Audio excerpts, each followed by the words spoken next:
Om Shanti. Good morning.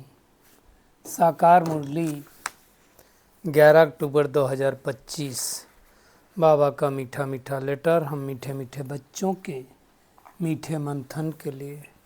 मंथन शुरू करने से पहले आनंद के सागर से बाबा की आनंद भरी किरणों के नीचे बैठ जाते हैं और अनुभव करते हैं कि मैं आनंद स्वरूप आत्मा हूँ, आनंद के सागर की संतान हूँ। आज की साकार मुरली बाबा ने कुछ विशेष शब्द यूज किए हैं, जिसमें पहला शब्द है बख्शीश। बख्शीश उर्दू शब्द है, बट उसका हिंदी अर्थ बोला जाता है इनाम, है ना।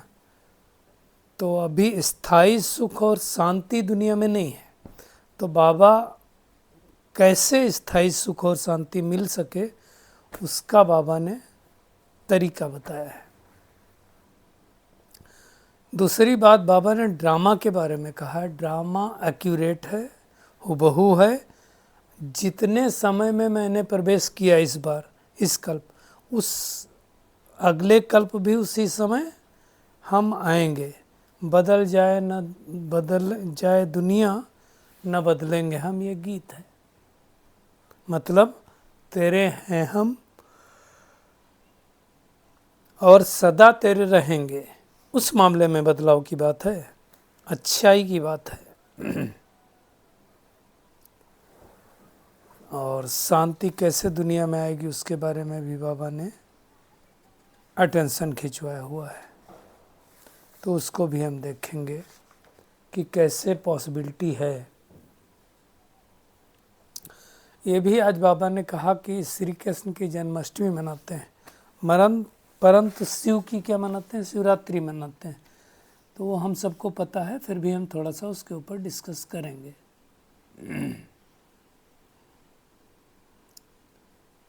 और आज बाबा कुछ गुण बता रहा है, उसमें से एक विशेष गुण है सहनशीलता। क्योंकि ये दुनिया तो आसुरी दुनिया है। आसुरी दुनिया में अगर हम सहनशील नहीं होंगे तो दुख होगा। लोग दुख देने में देर नहीं लगाएंगे। और आज बाबा कहता है दुनिया में एक छोटे टुकड़े को जीता तो समझते हैं बहुत कुछ जीत लिया। अब आप सोचो इस पूरे ब्रह्मांड में क्या है। तो लोग कहते हैं कि एक बार जो है पोप को भी आज बाबा ने याद किया है। पोप एक, फिर दूसरे, फिर तीसरे। तो कहते हैं ऊपर जब गए ईश्वर के पास, गॉड के पास, तो उन्होंने कहा कि आपको पता है मैं पोप हूँ। तो कहानी है एक। तो कहा कि आप कहाँ से आए हैं? तो बोला कि मैं तो पूरे यूरोप का ये हूँ, मालिक हूँ, ऐसा करके बड़ी बड़ी बात है, मैं सारे लोगों का मुख्य हूँ। तो वहाँ एक ग्लोब रखा था, धर्मराज की बात है। धर्मराज ने कहा है पूरा ग्लोब पर बताओ तुम्हारा कहाँ स्थान है। तो भाई अब पूरे विश्व में यूरोप को अगर खोजने लगो तो कितना हिस्सा बचेगा। तो दिखाते दिखाते पूरा यूरोप में इतना बड़ा, तो उन्होंने कहा इस ग्लोब पर एक छोटा सा खंड दिखाया और बोला हम इसके, हम बोले बस सारा ब्रह्मांड में देखो, एक एक चंद्रमा, सूर्य, ग्रह, एक एक ग्रह पृथ्वी के ग्रह के बराबर है। उस पृथ्वी के ग्रह में भी 5 खंड में से एक खंड आपका है, तो आप क्या हो? तो कहने का भावार्थ ये है कि दुनिया में तो बहुत कुछ रहता है। बाबा कहता है मृत्यु का तो ठिकाना है नहीं, है ना। जितना जो पढ़ेगा उसको उतनी वो ग्रेड मिलेगी। और एक बात बाबा ने रिवील की है कि अगर मान लो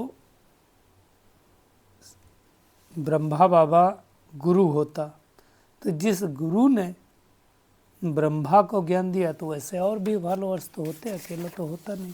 इससे साबित होता है कि परमात्मा ही आकर के ये सारी बातें बताता है। और एक बात है इकनॉमी और इकोनॉमी की भी बात आई, उसको भी हम देखेंगे। और आज बहुत सूक्ष्म बात बाबा ने कही है कि जब सूक्ष्म और स्थूल कामनाओं का त्याग करो तब आप किसी बात का सामना कर सकेंगे। तो कैसे करेंगे? चले हम शुरुआत करते हैं बख्शीश से। आज देखो दुनिया में बख्शीश बहुत दी जाती है, और ये बख्शीश आप देखो इनाम जिसको बोलते हैं, पहले राजा महाराजा होते थे तो कोई बहुत अच्छा काम करता था दरबारी, तो उसको बख्शीश में सरफियाँ या कुछ ऐसा इनाम में दे देते थे। धीरे धीरे धीरे बख्शीश का स्वरूप चेंज होता गया, है ना। वैसे तो देखा जाए बख्शीश का मतलब है कि कोई चीज़ उठा करके दे दिया, चलो हम खुश हो गए। जैसे मुझे याद है मैं जब छोटा था तो जो नट होते हैं, नट मतलब वो कला प्रदर्शन करने वाले, तो गांव-गांव में आते थे और वो बहुत अच्छा दिखाते थे। फिर हर साल वो नट जो आता था वो पिताजी से कपड़े लेता था। तो अभी पिताजी क्या एक उठा करके दे देते थे कि चलो भाई तुमने इतना अच्छा किया, ये वाली शर्ट तुमको दे रहे, तो उसको बख्शीश कहा जाता है। आज उस बख्शीश ने रूप ले लिया टिप्स का। जैसे आप बड़ी बड़ी होटलों में जाएंगे तो वो जो बैरा होता है ना, जो सर्व करता है खाना ले करके आता है, तो उसके पेमेंट बताता है इतना पेमेंट हुआ। फिर जब आप पेमेंट कर लेते हैं तो कुछ पैसे वापस दे के जाता। आजकल तो खैर ऑनलाइन हो गया, पहले ऐसा होता था। तो मान लो 10-20 चेंज बचे या 100-50 जो भी हो, तो उसको टिप्स दिया जाता था, वो भी बख्शीश है। अब भगवान कौन सी बख्शीश की बात कर रहा है? तो बाबा कहता है अभी दुनिया में किसी को स्थायी सुख शांति है ही नहीं, किसी को नहीं है ना। तुम क्या करो, स्थायी सुख शांति की बख्शीश दो, सबको इनाम दो। देखो दुनिया में क्या करते हैं, कोई धन की बख्शीश देता है, कोई मकान की देता है, कोई कपड़े की देता है। बाबा कहता है वो अल्पकाल के लिए है। तुम क्या करो,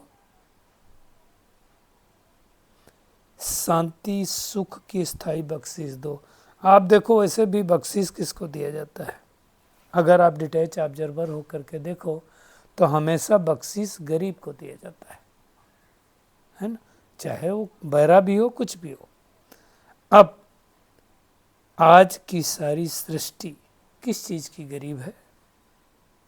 धन तो बहुत है, धन के बड़े बड़े आपको करोड़पति अरबपति मिल जाएंगे, लेकिन जो कल अव्यक्त वाणी एक हम पढ़ रहे थे उसमें जो कहा बाबा ने कि आज दुनिया में सारी आत्माएं सुख शांति की प्यासी हैं, भिखारी हैं, उनको सुख शांति का दान दो। तो अब आप सोचो, तो बख्शीश किसको चाहिए? दुनिया में सब आत्माओं की चाहिए जिसके पास सुख शांति नहीं है। जैसे आप दुनिया में कोई बैंक दिवालिया हो जाए तो क्या कहते हैं, बैंक करप्सी, है ना। तो इसी तरह से सुख शांति का दिवालिया निकल गया, इस समय कमी हो गई है भी तो टेम्परेरी है। टेम्परेरी कैसे? टेम्पल गए, थोड़ी देर अच्छा लगा, शांति मिली, कुछ खाए पिए, सुख मिला, किसी ने थोड़ा अच्छे से बोल दिया, प्रेम मिल गया। परमानेंट नहीं है ना, स्थायी नहीं है ना। तो भगवान कहता है स्थायी कैसे मिलेगी? है ही नहीं किसी के पास, तो देगा कैसे? देखो स्थायी सुख शांति देने वाला एक परमात्मा ही है, दूसरा कोई नहीं दे सकता, है नहीं ना। होगा तो देगा ना। और सारी दुनिया इस समय चाहती है विश्व में शांति स्थापन हो। कैसे स्थापन होगी भाई? चाहे कोई इंडिविजुअली चाहे कंबाइंड रूप में, सुख शांति तो हर एक कोई चाहता ही है ना। हर एक कहता मन की शांति हो। आप एक चीज़ देखो, क्यों हम शांति मांगते हैं? क्योंकि हमारा स्वधर्म शांत है। आप देखो कोई व्यक्ति को बोलो चलो तुम लगातार 4 घंटे गुस्सा करो, अशांत रहो, रह पाएगा क्या? नहीं रह सकता, पॉसिबल नहीं है। जैसे पानी का स्वभाव क्या होता है, आप बॉयल कर दो पानी को, क्या होगा? थोड़े टाइम बाद ठंडा हो जाएगा। नेचुरल स्वभाव जो होगा वो हो जाएगा। ऐसे व्यक्ति कोई भी बोलो गुस्सा करो, हमेशा गुस्सा नहीं कर सकता, क्योंकि उसका नेचुरल स्वभाव क्या है, पीस है, शांति है। और दुनिया में उस शांति के लिए तो क्या क्या करते हैं। लेकिन एक बात अच्छी तरह से समझना चाहिए कि शांति का सागर एक परमात्मा है, उसके अलावा कोई शांति दे नहीं सकता ना। बाबा कहता है होलसेल भी मिलता है शांति होलसेल भी मिलती, थोड़ी भी मिलती है। आप देखो अभी जब हम सब जाएंगे इस सृष्टि को छोड़ करके, तो जो बाबा के बच्चे हों तो शांति का अनुभव कर रहे हैं अभी से, लेकिन बहुत सारी आत्माएं चली जाएंगी जो परम धाम में, तो वहाँ अभी तो वो यहाँ कुछ नहीं महसूस करती, तो होलसेल शांति मिल जाएगी ना सबको। बाबा आज देखो क्या कह रहा है, अंडरलाइन करेंगे हम। बाबा ने कहा वर्षा इंडिविजुअल में मिलता है, होलसेल भी मिलता है यानी सबको मिलता है। जो बच्चे पढ़ते हैं समझ सकते हैं, हम शांति का वर्षा लेने अपना भी पुरुषार्थ करते हैं और उनका रास्ता बताते हैं। विश्व में शांति तो होनी ही है, चाहे कोई वर्षा लेने आए व न आए। मतलब शांति को कोई रोक नहीं सकता। भगवान शांति की स्थापना करने आया है तो हो करके रहेगी। खाली 2-4 को शांति का वर्षा मिलने से कुछ नहीं होगा ना। तो तुमको क्या करना है, रास्ता बताना है कि कैसे सुख शांति की दुनिया भगवान आकर के स्थापित कर रहा है। और ये दुनिया 2500 वर्ष चलनी, आधा समय चलना है। थोड़ा बहुत समय चले तो उसमें मज़ा नहीं आएगा ना, है ना। तो वो सृष्टि की भगवान आकर के स्थापना कर रहा है, हमें सबको बता देना है। तो ये वाली बख्शीश हमें हर एक आत्मा को देनी है, जिससे उनके जीवन में भी सुख शांति आ सके, है ना। और सुख शांति की जननी क्या कहा गया है, पवित्रता। तो पवित्रता है तब सुख शांति आएगी, और भगवान वही देने के लिए आया है। यहाँ तो एक जन्म कोई सुख शांति नहीं दे सकता है, जिंदगी भर के। एक जन्म छोड़ो, आप देखो शादी होती है, 1 साल भी सुख शांति नहीं दे पाते, झगड़ा होने लगता है। क्यों? क्योंकि आत्मा बैटरी अंदर से खाली है, और जब तक बैटरी भरेगी नहीं तब तक शांति हो नहीं सकती। आप देखो छोटी छोटी बातों में शांत हो जाते हैं। मैं आपको बताऊं, मंदिर गए हैं आप, इसको समझना। मंदिर में जा कर के गए, शांति लिया, बाहर निकले देखा चप्पल कोई उठा ले गया, तो वहीं शांति की अशांति हो गई। होती कि नहीं होती? तो शांति आई नहीं, शांति वहाँ फील किया ना। शांति आएगी तो शांति वाला स्वभाव हमारा बन जाएगा। किसी ने कुछ कह दिया, 1 मिनट में हमारी शांति चली गई। गाड़ी से जा रहे थे, भले हम सत्संग करके आए, दुनिया वाला सत्संग, बाहर निकले किसी ने जरा सा कुछ मार दिया तो शांति के शांति हो गई। और आज इतना लोग अशांत हो रहे हैं छोटी छोटी बातों में। क्या से क्या करते हैं, बातों में छोटी छोटी।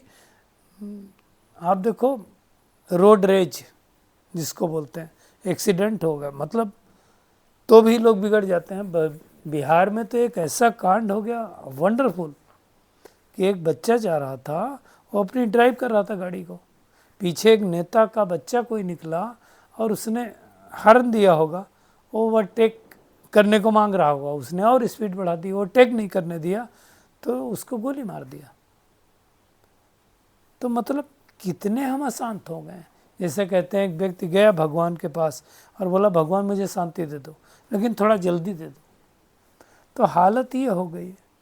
अब ये सिर्फ कहने से शांति तो नहीं मिल जाएगी, मांगने से तो नहीं मिल जाएगी, हमें करना पड़ेगा। और वही कराने के लिए भगवान इस सृष्टि पर आया हुआ है। दूसरी बात, बाबा ने कहा कि ड्रामा की जो सीन जिस समय चलनी है चलेगी, है ना। भगवान भी एक्यूरेट टाइम पर ही आता है, मतलब 5000 वर्ष बाद आता है। जब जैसे मान लो कलयुग के अंत में इस बार 1936 में आया, तो 1936 से लगा के 5000 साल जोड़ो, फिर जब 1936 आएगा तो फिर से भगवान आएगा, और ये 5000 साल बाद आता है। तो ये गुहिराज अच्छी तरह से समझ करके अनेकों को समझाना है। बाकी दुनिया तो बदलनी है और अपने टाइम पर बदलनी है ना। बाबा ने कहा ना आगे, कोई वर्षा ले या ना ले, सृष्टि तो बदलनी है, सृष्टि को कोई नहीं रोक सकता है। और पूरे 5000 वर्ष में बदलनी, न कम न ज़्यादा, इसमें फर्क नहीं पड़ता है ना। दुनिया में तो लोगों को पता ही नहीं है, लाखों वर्ष कह देते हैं, उनको तो पता ही नहीं दुनिया नई कब होती कब पुरानी होती है। हमें भगवान ने अच्छी तरह से बता दिया तो हमें पता हो गया, तो हमें दूसरों को बताना है। बाबा तो कह रहा है 1 सेकंड का भी फर्क नहीं हो सकता है भगवान के आने में। आप सोचो, आज बाबा ने ये भी रहस्य बताया कि शिवरात्रि, शिव के लिए रात्रि कहते हैं, कृष्ण के लिए जन्माष्टमी कहते हैं, शिव की जन्माष्टमी नहीं कहते हैं। क्यों? क्योंकि शिव कोई जन्म मरण में नहीं आते हैं जिसके 8 जन्म श्रेष्ठ हों। श्री कृष्ण आते हैं इसलिए जन्माष्टमी कहते हैं, 8 जन्म। श्री शिव बाबा की शिवरात्रि कहते हैं क्योंकि कलयुग रूपी रात में आता है। नाम ही है जन्माष्टमी, यानी 8 जन्म लिए शिव बाबा की। जन्म शिव नहीं आता है कभी भी, है ना। तो इन बातों को अच्छी तरह से समझ करके शिवरात्रि का अर्थ भी सबको समझाना कि भगवान कलयुग रूपी रात में आता है, इसलिए कहा गया। तो गारंटी लेता है भगवान। बाबा कहता है तुम बच्चों को कितना गदगद होना चाहिए। क्यों? भगवान आकर के न केवल माया से जीत दिलाता है, फिर 2500 वर्षों का वर्षा देता है। वैसे तो 5000 साल भी कहें तो इसमें कोई नुकसान नहीं है। हमें भगवान अमर बना रहा है। देखो कैसे कैसे दुनिया चेंज हुई। जब हम अमर लोक में थे तो एक लक्ष्मी नारायण का राज्य था, फिर और राजा आने शुरू हुए, फिर धीरे धीरे धीरे धीरे वृद्धि होते होते त्रेता युग तक 16,108 हो गया। आज बाबा ने कहा कि निश्चय पक्का होना चाहिए। जितना निश्चय होंगे उतना हम सहनशील भी होंगे। देखिए सहनशीलता बहुत बड़ा गुण है, क्योंकि सहनशील नहीं होंगे तो आप सेवा नहीं कर सकते हैं।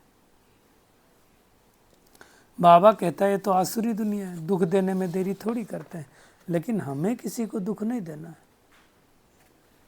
कोई गाली दे दुख दे तो भी सहन करना है, क्योंकि आसुरी दुनिया है, कुछ भी बोलेंगे। और अगर आप सहन कर लेंगे तो सहनशील तो बन ही जाएंगे। तो चेक करना है हम सहन करते तो नहीं करते। कई बार क्या लोग बोलते हैं, कोई जब झूठ बोलता है तो मुझसे सहन नहीं होता। भाई सहनशाह बनना है तो सहन करना पड़ेगा ना, क्योंकि हर कोई सच तो बोलेगा नहीं। और बाबा कहता है ना मैं हर एक के अंदर के बैठ करके जा करके जानूंगा। मैं तो बाबा कहता है आता हूँ सिर्फ राय देने आता हूँ, पावन बनो, नहीं बनोगे तो तुम्हारा नुकसान है। देखो एक बात तो है, फाइनली तो हम सबको बनना ही है। यहाँ बने चाहे सजा खा करके जाएं तब बनना तो पड़ेगा। अब सहनशीलता भी बहुत बड़ा गुण है, इसको जब तक नहीं धारण करेंगे तब तक भी हम आगे नहीं बढ़ सकते हैं। तो हम कितने सहनशील हैं वो हमें देखना पड़ेगा, है ना। भगवान आकर के हमें कुबेर का खजाना दे रहा है। बाबा ने तो आज कहा तुम सब कुबेर हो, दिखाते ना कुबेर के पास बहुत धन था, तो हमारे पास ज्ञान धन बहुत है ना, तो हम सब कुबेर हो गए। हमको भगवान वैकुंठ रूपी खजाना दे रहा है ना, इसलिए खुदा दोस्त की कहानी दिखाते हैं, अल्लाह अवलदीन की कहानी दिखाते हैं कि उनको चिराग मिला और एक चिराग को क्या किया उन्होंने, ठका किया, मतलब रगड़ा, तो जिन पैदा हो गया। बोलो मेरा आका क्या हुक्म है। तो ये सारी कहानियाँ यहाँ के लिए। अल्लाह माना कौन है? अल्लाह अवलदीन बोलते हैं। अल्लाह मतलब खुदा, गॉड। अवलदीन मतलब जो अव्वल बनाता है, हमें श्रेष्ठ बनाता है, सत्य की दुनिया के लायक बनाता है। तो ये बातें समझना है। और समझ करके भी इसकी बात सही ले लेनी है। आज के वरदान पे आते हैं। इकनॉमी और इकोनॉमी के पाठशाला द्वारा हलचल में भी अचल अडोल भव, दो शब्द हैं। एक नामी मतलब एक मेरा तो एक शिव बाबा, दूसरा न कोई, बस एक के नाम में। और इकोनॉमी मतलब होता है बचत। तो ये दोनों पाठ पक्के होने चाहिए। बाबा ने कहा देखो समय प्रमाण वायुमंडल अशांति और हलचल का बढ़ता जा रहा है और बढ़ेगा। ऐसे समय पर अचल अडोल रहने के लिए क्या करना पड़ेगा? बुद्धि की लाइन बहुत क्लियर होनी चाहिए। इसके लिए समय प्रमाण, टचिंग और कैचिंग पावर की आवश्यकता है। दो पावर बताइए, एक टचिंग और दूसरा कैचिंग। इसको बढ़ाने के लिए इकनॉमी और इकोनॉमी वाले बनो। इकनॉमी और इकोनॉमी करने वाले बच्चों की लाइन क्लियर होने के कारण बाप दादा के डायरेक्शन को सदा कैच करके कर लेते हैं। तो हलचल में भी अचल अडोल रहेंगे कि क्या करना है बाबा बता देगा। तो हमें चेक करना है कि मेरी टचिंग और कैचिंग पावर कितनी, क्योंकि अब बाबा आकर के डायरेक्ट तो बताएगा नहीं, टचिंग और कैचिंग से ही हमको पता चलेगा। तो हमें कितना पता चलता है चेक करना है। और स्थूल सूक्ष्म कामनाओं का त्याग करो, तब किसी बात का सामना कर सकेंगे। अगर किसी से कुछ चाहना की इच्छा होगी तो उसका सामना नहीं कर सकते हैं। ये इस पर पहले बहुत बार चर्चा हो चुकी है, तो मैं बहुत ज़्यादा गहराई में नहीं जाऊंगा इसकी, बट हमें ध्यान देना है। अव्यक्त इशारे में बाबा ने कहा भी मनसा की क्वालिटी बढ़ाओ, तो क्वालिटी वाली आत्माएं समीप आएंगी। इसमें डबल सेवा भी होगी, स्व की भी होगी, दूसरों की होगी। तो हमें चेक करना कि हमने कितनी क्वालिटी की आत्माएं निकाली। क्वांटिटी तो बहुत लोग निकाल देते हैं, क्वालिटी की कितने निकालते हैं? और जब ऐसा करेंगे तो खुद के लिए मेहनत नहीं करनी पड़ेगी, है ना। सदा सर्व प्राप्तियों से संपन्न महसूस करेंगे। ऐसा लगेगा जैसे प्रारब्ध प्राप्त ही है। तो आज की पूरी मुरली में टेक होम यही है कि भगवान स्थायी सुख शांति देने के लिए आया है, तो सबको रास्ता बताना है। बख्शीश में सबको इनाम देना है और इस आसुरी दुनिया में रह कर के बहुत बहुत सहनशील बनना है। गाली दे दुख दे तो भी सहन करना है। भगवान की श्रीमत कभी नहीं छोड़नी है। डायरेक्ट बाप ने पावन बनने का फरमान दिया है, इसलिए उसके फरमान को मानना है और कोई पाप कर्म नहीं करना है।